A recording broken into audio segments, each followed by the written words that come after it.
नमस्कार, आपका बहुत-बहुत स्वागत है आप ही के YouTube channel Study Tech Academy में। आज हम आपको हिंदी के कठिन शब्द और उनके अर्थ आपको कराएंगे। ये एक हमारी सीरीज़ है जिसमें हम 3000 से भी ज़्यादा आपको हिंदी के कठिन शब्द और उनके अर्थ आपको करा रहे हैं। अगर आप ये सीरीज़ करना चाहते हैं तो वीडियो को ज़रूर लाइक कीजिए, चैनल को भी सब्सक्राइब कर लीजिए। कुछ पूछना चाहते हैं कमेंट सेक्शन में लिखिए और अपने मित्रों को भी ज़रूर शेयर करें। जो लास्ट क्लास हुई थी उसमें हमने कर लिए थे 551 तक हमने कंप्लीट कर लिया था। अब हम आगे करेंगे 552 से 552 से। शब्द है कार्निवल। इसका अर्थ होता है मेला। कार्निवल में सर्कस भी लगा है, यानी मेले में सर्कस भी लगी है। अब आजकल तो सर्कस लगती है, तो पहले ज़माने में क्या होता था कि मेले में सर्कस भी हुआ करते थे, तो वहाँ पे मैं भी जाया करता था और बहुत मज़े करते थे। 553 पे अब आते हैं कीर्तिमान। इसका अर्थ होता है मापदंड या प्रसिद्धि। तेंदुलकर ने कई कीर्तिमान स्थापित किए। सचिन तेंदुलकर जो गॉड ऑफ क्रिकेट है बोला जाता है जिन्हें, तो उन्होंने कई कीर्तिमान जो है उन्होंने स्थापित किए। इसके बाद है गुमसुम। इसका अर्थ होता है चुपचाप। वह गुमसुम बैठा है, यानी कि वह चुपचाप बैठा है। गंतव्य। इसका अर्थ है जहाँ जाना हो, हमारा डेस्टिनेशन। वह अपने गंतव्य तक जा पहुँचा, कि जहाँ उसको जाना था तो वहाँ वो पहुँच गया। गंतव्य। गुनाह का अर्थ होता है अपराध। उसने अपना गुनाह मान लिया या उसने अपना गुनाह कबूल कर लिया, यानी उसने अपना अपराध मान लिया। गार। गार का अर्थ होता है गड्ढा। गड्ढा। वह एक बड़े गार में गिर गया, यानी कि वह एक बड़े गड्ढे में गिर गया। और एक बार ऐसे मेरे साथ भी हुआ था। मैं एक स्कूटी चला रहा था, तो बारिशों के दिन हैं जैसे भी चल रहे हैं, तो वहाँ पे गड्ढा होगा, ऊपर पानी भरा, तो मुझे पता नहीं चला, तो मैं उस बड़े गड्ढे में गिर गया था। तो गड्ढा मतलब गार। गाथा। इसका अर्थ होता है कहानी। गीता में श्री कृष्ण की गाथा है और यहाँ पर गीता में श्री कृष्ण की कहानी है। इसका नेक्स्ट है, अगला है चमन। चमन का अर्थ होता है फुलवारी। चमन हरा भरा है। इसका मतलब है फुलवारी, यानी फूलों का जो फूल जहाँ पे होते हैं, बहुत सारे फूल होते हैं। गार्डन, पार्क, फूलों से भरा जो है वो बगीचा। फूलों से भरा बगीचा, फुलवारी। चमन। फुलवारी हरा भरा है। चौकन्ना। सावधान। इसका अर्थ होता है आहट पाते ही काला हिरण चौकन्ना हो गया। जैसे ही उसको हल्की आहट आई तो वो शिकारी ढूंढ रहे थे काला हिरण, तो जैसे ही उसको आहट आई, आहट यानी जैसे उसको पता चला हल्का सा, तो वो एकदम से चौकन्ना और यानी सावधान हो गया। ऐसे आप ये वाक्य बना सकते हैं। और जैसे और भी बन सकते हैं कि पुलिस को देखते ही जो चोर थे वो चौकन्ने हो गए। चक्रव्यूह। चक्र के आकार में सेना को खड़ा करना, जैसे महाभारत में हुआ था और अभिमन्यु को मार दिया गया था चक्रव्यूह के अंदर, उसका वध कर दिया था। महाभारत के युद्ध में गुरु द्रोणाचार्य ने चक्रव्यूह रचा था। चुनौती। इसका अर्थ होता है ललकार। मैंने तुम्हारी चुनौती स्वीकार की। मैंने तुम्हारा चैलेंज जो है वो स्वीकार कर लिया।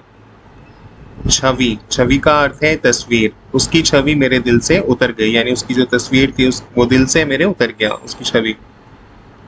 जनश्रुति। इसका अर्थ है जनरव या अफवाह, रूमर जिसे बोलते हैं। जनश्रुति जिसे बोला जाता है अफवाह। देहातों में खूब जनश्रुति सुनने को आती है। भाई देहातों में, गाँव में ज़्यादातर अफवाहें उड़ जाती है, शहरों में भी होता है ऐसे। और कभी कभी जनश्रुति लोगों के मन में भ्रम पैदा कर देती है कि ये भाई शायद ऐसा होना, जैसे बोले कि एक अफवाह अगर भी कोरोना वायरस जो है वो वापस आ गया, तो इसमें लोगों के मन में भ्रम या डर पैदा हो जाएगा। ऐसे जीविका। जीविका यानी रोजी रोटी।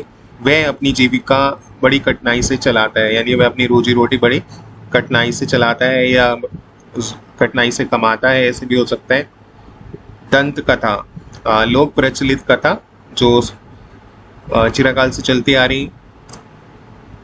आज भी अगर आप गांव जाएंगे, देहात जाएंगे, तो वहां पर आपको दंत कथा सुनने को मिलती है। दाम्पत्य। दाम्पत्य पति पत्नी का जोड़ा। क्यूरी दंपत्ति ने रेडियम की खोज की। जो क्यूरी दंपत्ति थे यानी पति पत्नी थे, जो उन्होंने डिस्कवर किया था रेडियम को। दलील, दलील का अर्थ है तर्क, युक्ति, उपपत्ति या वाद। जैसे कि तुम्हारी दलील ऊट पटांग रहती है, भाई तुम्हारी जो तर्क है, तुम्हारे जो लॉजिक है वो ऊट पटांग है, कुछ समझ ही नहीं आता है। इसके नेक्स्ट है, अगला है दुर्ग। इसका अर्थ होता है किला, गढ़, कोट, जय, आसीर, पुर। जैसे शत्रुओं से बचाव के लिए बनाया हुआ वह सुदृढ़ स्थान जो चार दीवारी द्वारा चारों तरफ से घिरा होता है, जिसे कहते हैं किला, दुर्ग।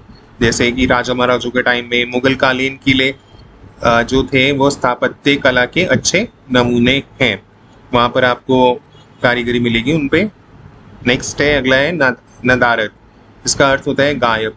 सब आए, शाम की नदारत हो गया, यानी सब आए, शाम की, गायब था, एब्सेंट था, अनुपस्थित भी होता है कि वो आए ही नहीं, गायब भी हो गया वो।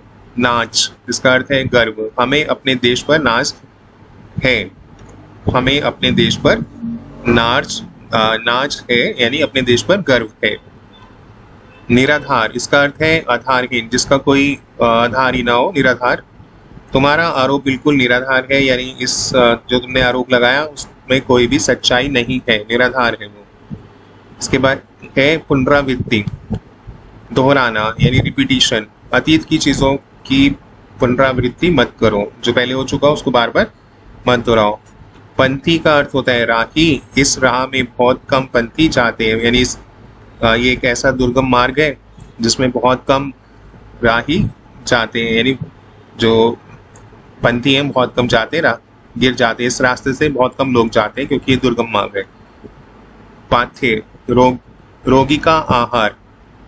जब बीमार हो जाते हैं तो हमें खिचड़ी, दलिया वगैरह दिया जाता है जो कि जल्दी पचता है, तो वह जल्दी पचने वाला भोजन जो रोगी को दिया जाता है।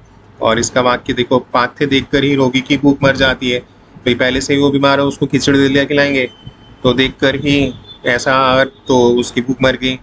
आज बीमार रामू ने पाथ्य किया, यानी कि उसको दिया, यहाँ पे दिया करना, उसको आज बीमार रामू को हमने पाथ्य दिया, यानी एक ऐसा आहार दिया जो वो रोगी को दिया जाता है, खिचड़ी दलिया या और भी। प्रतिभाशाली, बुद्धिमान। सोहन एक प्रतिभाशाली व्यक्ति है, सोहन एक बुद्धिमान व्यक्ति है। और इसके बाद है प्रयोगशाला। इसका अर्थ होता है विज्ञान के परीक्षण के लिए सामग्री युक्त स्थान, लेबोरेटरी। जैसे मैडम क्यूरी ने एक टूटे फूटे घर में ही अपनी प्रयोगशाला बनाई थी, अपने एक घर में, टूटे फूटे घर में उन्होंने लेबोरेटरी बना ली। बाध्य का अर्थ है विवश। मुझे ऐसा करने पर बाध्य होना पड़ा, कि मुझे ऐसा नहीं करना चाहिए था पर मुझे ऐसा करने पर विवश होना पड़ा। बवंडर, बवंडर का अर्थ होता है तूफान। कल भयंकर बवंडर उठा था, यानी कल बहुत भयंकर तूफान आया था। भव्य का अर्थ है सुंदर। कोलकाता में कई भव्य इमारतें हैं। भीमकाय, इसका अर्थ है विशालकाय। जैसे हाथी, डायनासोर जो है वो एक भीमकाय पशु होता है। इसके बाद है, अगला है भुजांग। इसका अर्थ होता है सांप। जैसे प्राय आईआईटी बॉम्बे में कई तरह के जहरीले सांप रेंगते हुए देखे जा सकते हैं, और आईआईटी बॉम्बे, आईआईटी खड़गपुर वगैरह में भी। मेरा एक स्टूडेंट था आईआईटी खड़गपुर में, तो भी मुझे बताता था कि भाई हमारे वहाँ पर तो कई तरह के सांप हम देखते हैं, काफ़ी जहरीले आ जाते हैं कभी कभी। भ्रांति का अर्थ होता है गलतफहमी। मुझे आज तक कोई भ्रांति नहीं हुई, यानी मुझे आज तक कोई भी गलतफहमी नहीं हुई, सब कुछ स्पष्ट समझ आ गया, कोई गलतफहमी हुई नहीं। महिमा, महानता। श्री कृष्ण की महिमा अपरंपार है, बिल्कुल, जय श्री कृष्ण। मर्म भेदनी, मर्म भेदनी का अर्थ है हृदय पर चोट करने वाली, यानी दिल पर चोट करने वाली। मुझसे तो यह मर्म भेदनी दृश्य भुलाया नहीं जाता। एक बार ऐसा दृश्य सामने आया जिसके कारण दिल पर काफ़ी चोट लगी, काफ़ी दुख हुआ, बेसिकली ये। मूक, गूंगा। भगवान की कृपा से मूक भी वाचाल हो जाता है। अगर भगवान की कृपा हो तो मूक यानी गूंगा भी जो है वो बोलने लग जाता है। वाचाल यानी बोलना,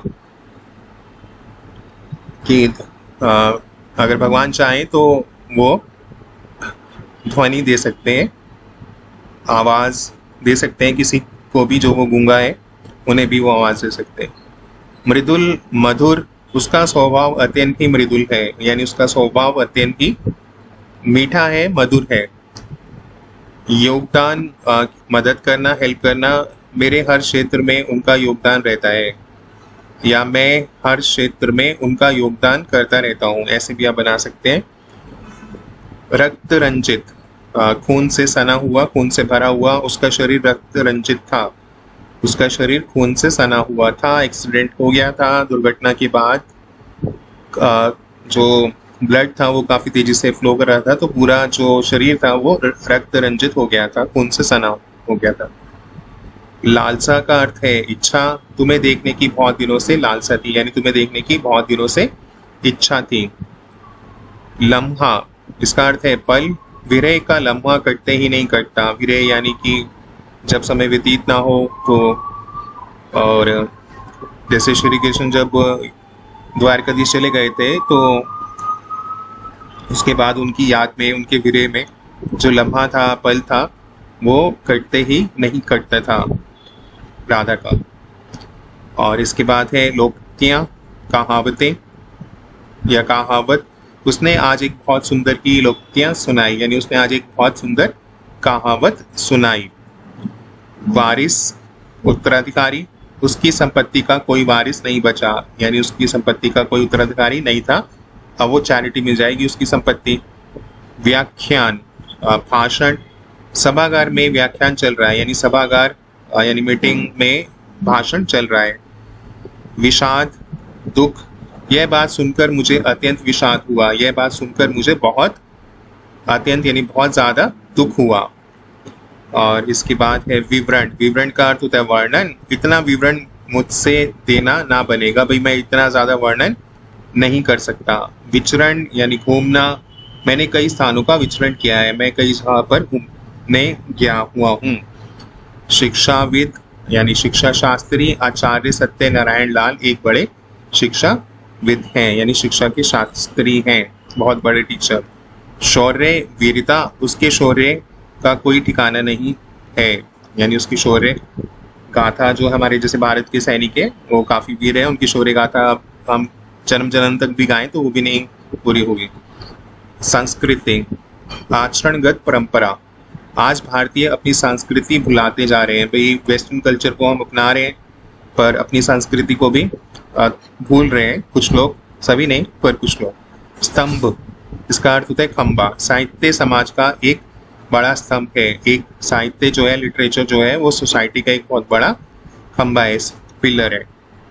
सूक्ष्मा का अर्थ होता है सौंदर्य, कश्मीर की प्रकृति सूक्ष्मा अद्वितीय है, अद्वितीय यानी जो देखते ही बनती है, और सूक्ष्मा यानी सौंदर्य। स्नेहिल, इसका अर्थ होता है प्यारा, प्यारा, राम बड़ा ही स्नेहिल बच्चा है, यानी राम जो है बहुत प्यारा बच्चा है। और इसके बाद है संकरा, इसका अर्थ होता है तंग, यह रास्ता बहुत ही संकरा है, जैसे कहते हैं ना ये पतली गली है, बहुत संकरी गली है, ये बहुत ही तंग गली है, या रास्ता बहुत तंग है। हादसा का अर्थ है दुर्घटना, आज एक बहुत बड़ा हादसा टल गया, आज एक बहुत बड़ी दुर्घटना टल गई। इसके बाद है हष्ट पुष्ट, इसका अर्थ है ताकतवर, ताकतवर, भीम बड़े ही हष्ट पुष्ट थे, अगर आपने महाभारत में देखा होगा तो भीम जो थे हष्ट पुष्ट थे, भीम। और तमाम, बहुत सारी, वे तमाम कोशिशों के बाद जीता है, यानी उसने बहुत सारी कोशिशें की, खूब मेहनत की, उसके बाद ही वो जीता। दिवस का अर्थ है दिन, आज का दिवस बहुत अच्छा रहा, आज का दिन बहुत अच्छा रहा। नींव, नींव का अर्थ होता है आधार, किसी भी मजबूत रिश्ते की नींव क्या होती है, अगर पति पत्नी का जो रिश्ता है तो उस रिश्ते की जो नींव है वो किस पे टिकी है, वो टिकी होती है भरोसे पर। तो नींव होते किसी भी रिश्ता, चाहे वो कोई भी रिश्ता हो, उसकी नींव होती है, उसकी जो नींव है वो भरोसा ही होता है। विभाजन, विभाजन, विभाजन का अर्थ है टूटना, कभी कभी गलतफहमियों की वजह से भी रिश्तों में विभाजन आ जाता है, कभी कभी मिसअंडरस्टैंडिंग की वजह से भी रिश्ते टूट जाते हैं, तो इसलिए टूटने से रिश्तों को बचाने की कोशिश की जाए और गलतफहमियों को पहले से ही आपस में बात करके दूर कर लिया जाए। पेचीदा, उलझा हुआ, यह मामला बहुत पेचीदा है भाई, ये बहुत ज़्यादा कॉम्प्लिकेटेड है, ये मामला जो है इससे बहुत ज़्यादा मुश्किल है, पेचीदा है, कॉम्प्लिकेटेड है। शिव क्षीण वपु, इसका अर्थ होता है कमजोर। और इसके बाद जो है आगे हम करेंगे नेक्स्ट क्लास में। आज हमने कर लिए, देखो इसका भी मैं आपको आगे नेक्स्ट क्लास में कराऊंगा। तो 611 तक हमने कंप्लीट कर लिए, इतने ही आज के लिए बहुत है। और अगली क्लास में जल्दी ही हम आपको इसके बाद, देखो ये 3000 से वर्ड्स हैं ये, जो हम ये कंप्लीट करेंगे जल्दी, और 3000 तक पहुंच जाएंगे और उसके आगे भी कुछ कर लेंगे। तो ये हमारी सीरीज़ कंप्लीट हो जाएगी। अगर आप ये सीरीज़ करना चाहते हैं, अगर आप किसी भी प्रतियोगी परीक्षा की तैयारी भी कर रहे हैं ना, तो ये शब्द जो हैं, शब्द अर्थ जो है वो भी काफ़ी महत्वपूर्ण है, आपसे एग्जाम में पूछे जा सकते हैं। तो ज़रूर कीजिए कठिन शब्द और उनके अर्थ, हिंदी शब्दार्थ। Thanks for watching. आपका दिन शुभ हो। नमस्कार।